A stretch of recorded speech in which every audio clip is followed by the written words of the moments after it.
Good morning.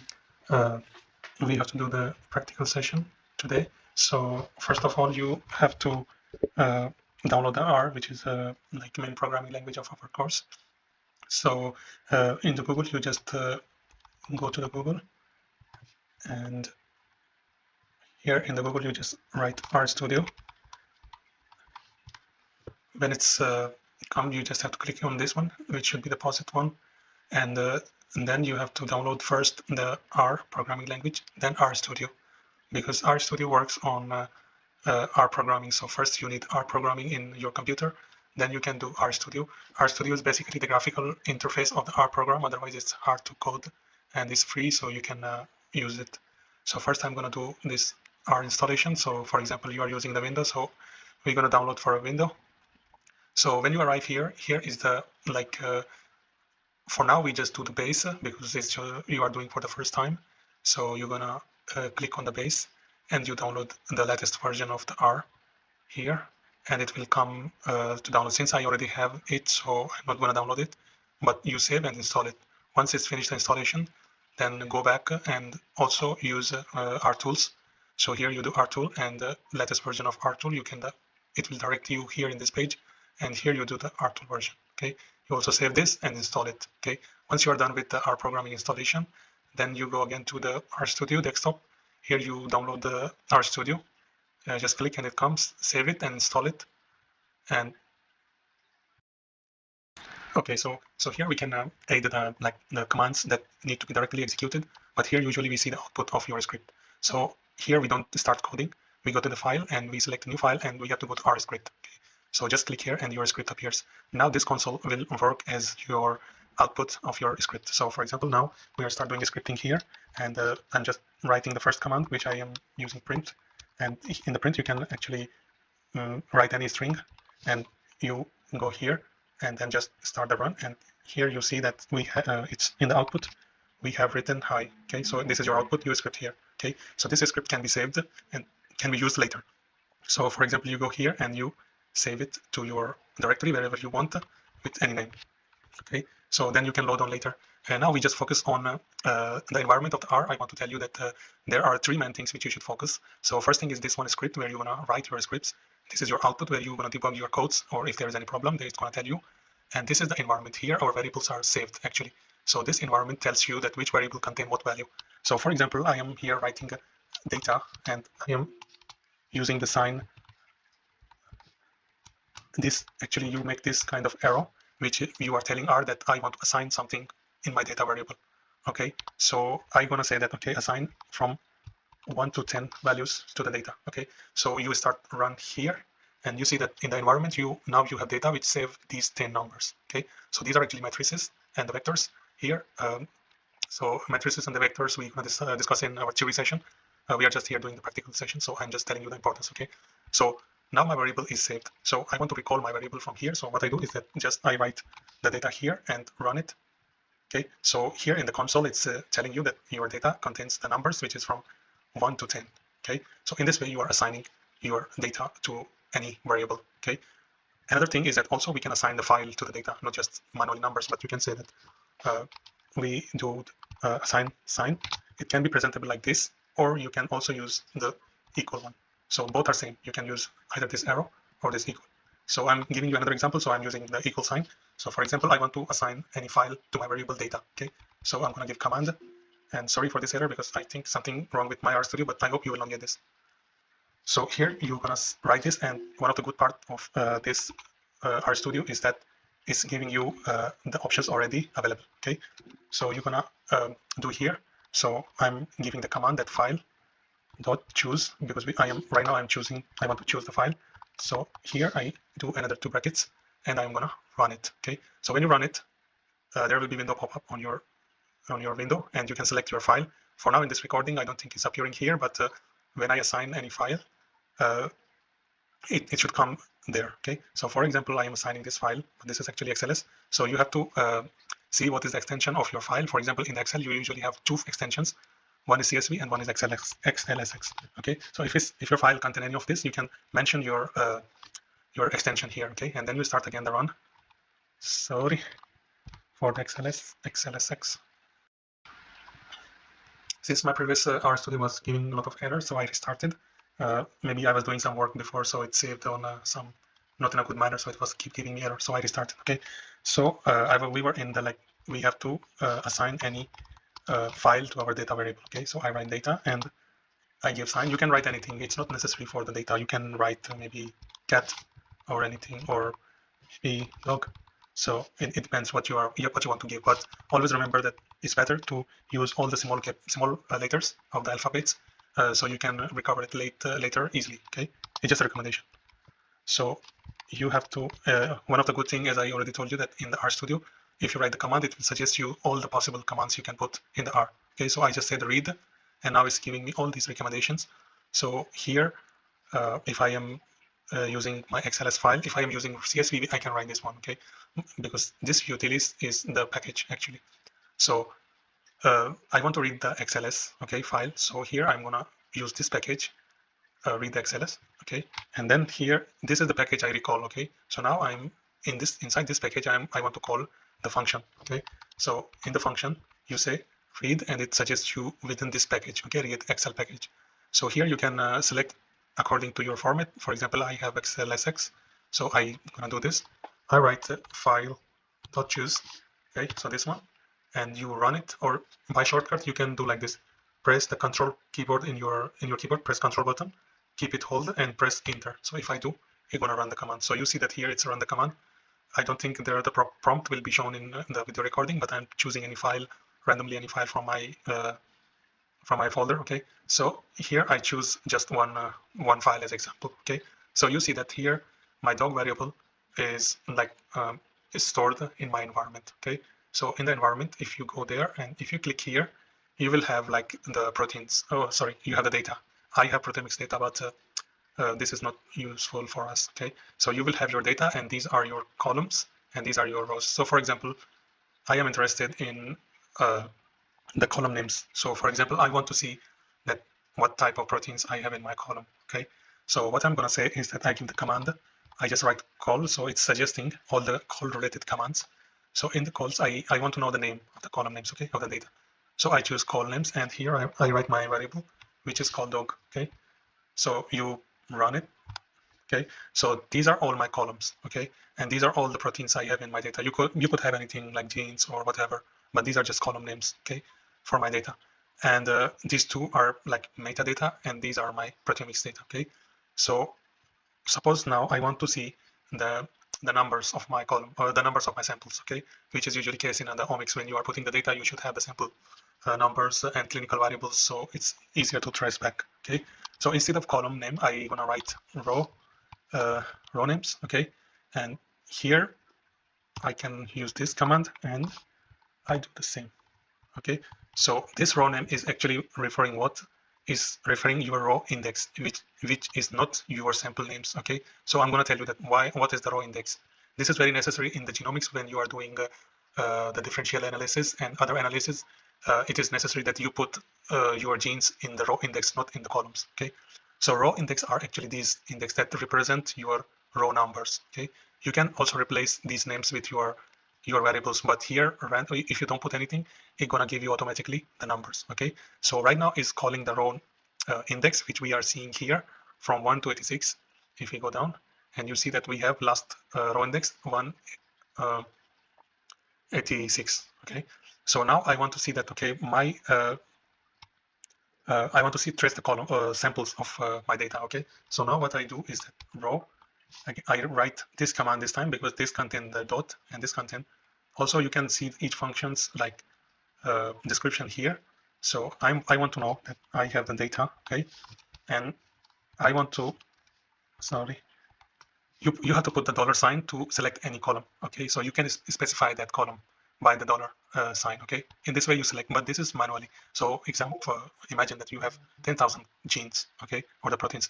You cannot select manually by yourself. So of course you need some automatic way. I'm gonna show you later that how we can select automatic, but right now we are just selecting manually because we know our data. Okay, so I want to see the my samples, which are like stored in the name column of my data. Okay, so I just write this one. I just put the $sign, and we selected the name.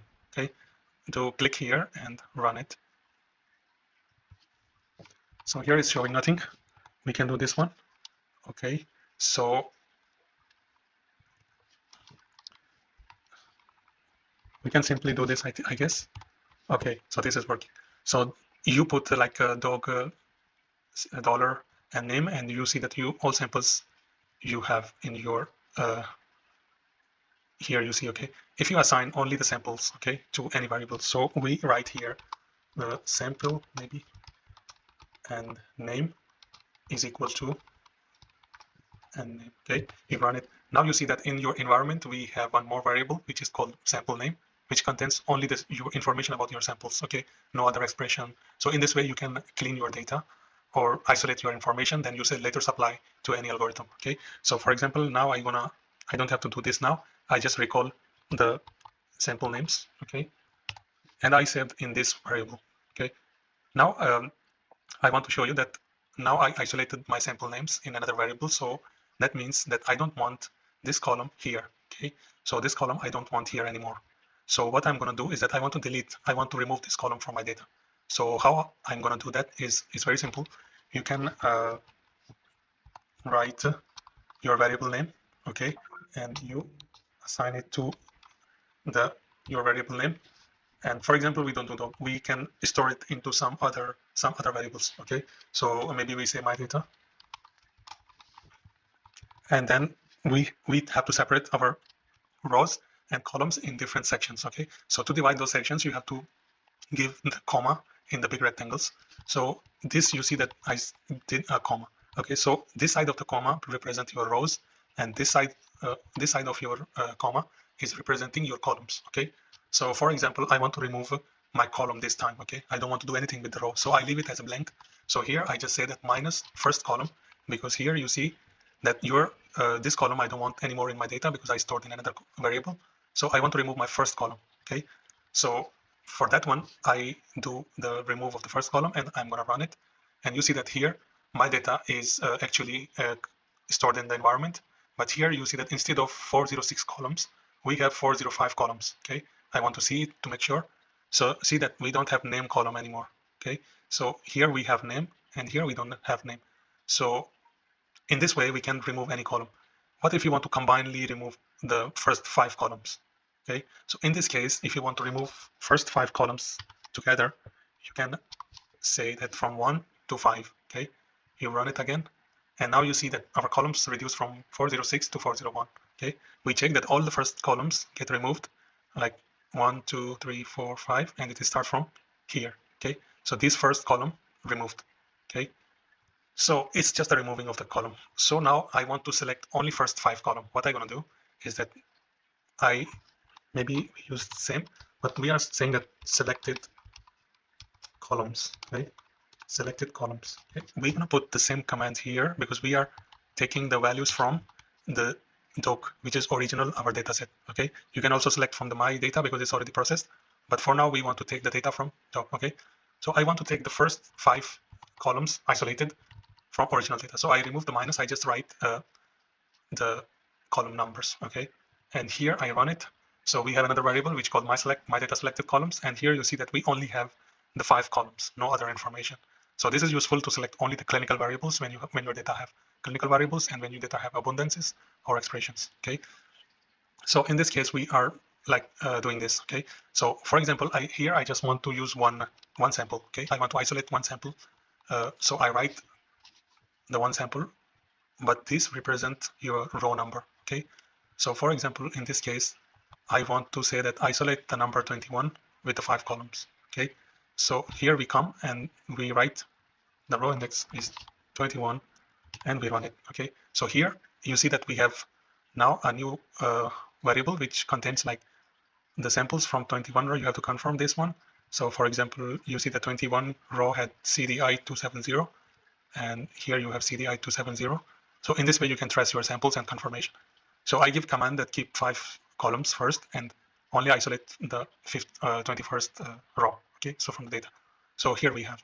So in this way, you can do the manipulation of the data. It's called the wrangling or the manipulation of the data. So in this way, you can clean your data. You can manipulate your samples. You can do without going to the Excel. Okay, because Excel have certain amount of limitations when you are doing with big data. For example, if you have Excel cannot process your more than 10,000 columns. Okay, so in our genomics data we usually have 50,000 columns. So in that way you cannot do that operation in the Excel file, because when you open that file, Excel gonna only take first 10,000 columns and remove other from your file. So it's not very friendly for your data analysis. Okay, so you have to use R, and you have to learn how to manipulate data in the R using commands, not just clicking. Okay, so till now we just learned how to manipulate the column names. Okay, so now I want to here, now we do another operation, which is said, for example, here I write, it's written the name. Okay, but I don't like this because this is the sample, but we put here name. So I don't know, for example, I'm the new one guy, and I don't know that what the name represent here. Okay, so I want to change it. I want to change this name. Okay, so how I'm gonna change this name to my own variable is that you write like call names. Okay, so here you say that, okay, I have this variable which is called dog. Okay, this is original.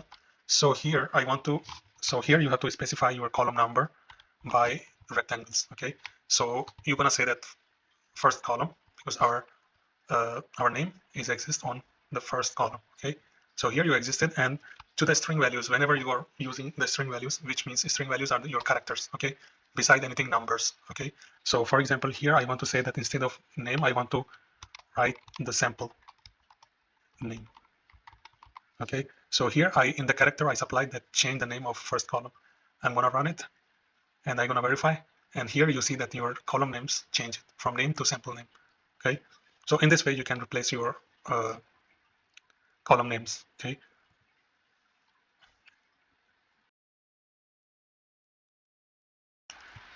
so now that we do something with the package which should automate all the functions. Okay, so for example, you want to say that you want to replace some characters. For example, we go here, and I am saying that wherever you find the A, change it to new. Okay, so but it's not for just one column, it's for entire data set. Okay, so as many as you have A in your data starting, okay, change it to new. Okay, this is more automatic way. So for that we use the library. Okay, because libraries are the pre-built functions developed by other people to make you easy for data analysis or anything. Okay, so these libraries are made by some authors, some people, and they made it available to the R to search or to use for your data. Okay, so dplyr is very famous, the package to data like manipulation, as you see in the description. Okay, so I'm gonna load this library and run it. Okay, when it's successfully run into your program, it's gonna give you this type of text. Okay, so using this library, I want to say that I want to change the A of character of my columns. Okay, so I'm gonna say that take my variable, and which would be equal to this one, and we use pipe function in dplyr. Pipeline function is used to filter any function. Okay, so here you're gonna say that filter filter any value, which is, I'm gonna say filter values and rename, sorry, with. Okay, so this command we're gonna use.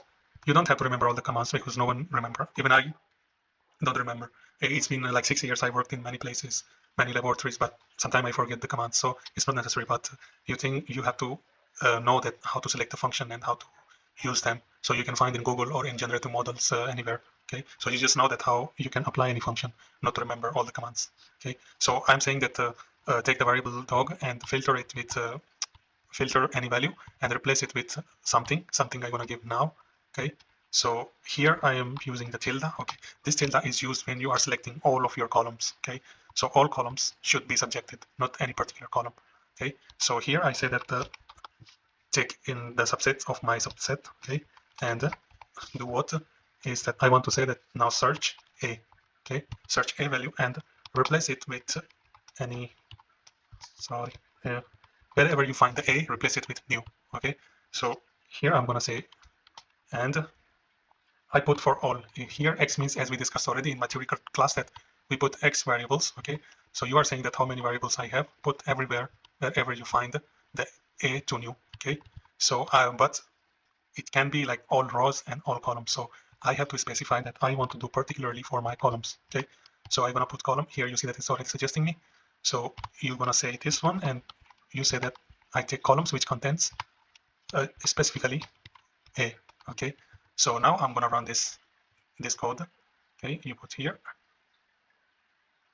It's giving me some error. We have to see where. Oh, sorry, I closed it already. We don't have to close it. Okay, so just remove this bracket, and then you run it.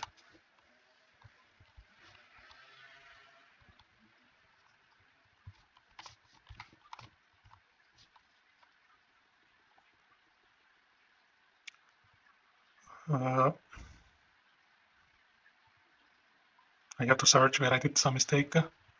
Okay. We have to close this one and give we have to separate the function column function from the gsub. Okay, because this is different function than this. Okay, so now you see that our function is properly closed, here bracket and here bracket. Okay, and now you run it and you see that it successfully launched. Okay, now you check your file and see if the function is working. Okay, so before we had APO and now we have new. Okay, so it replaced the new string with wherever it find the A in our columns. Okay, so in this way you can manipulate your data automatically. Okay, so you don't have to go to each column and change it, but through the libraries you can use it.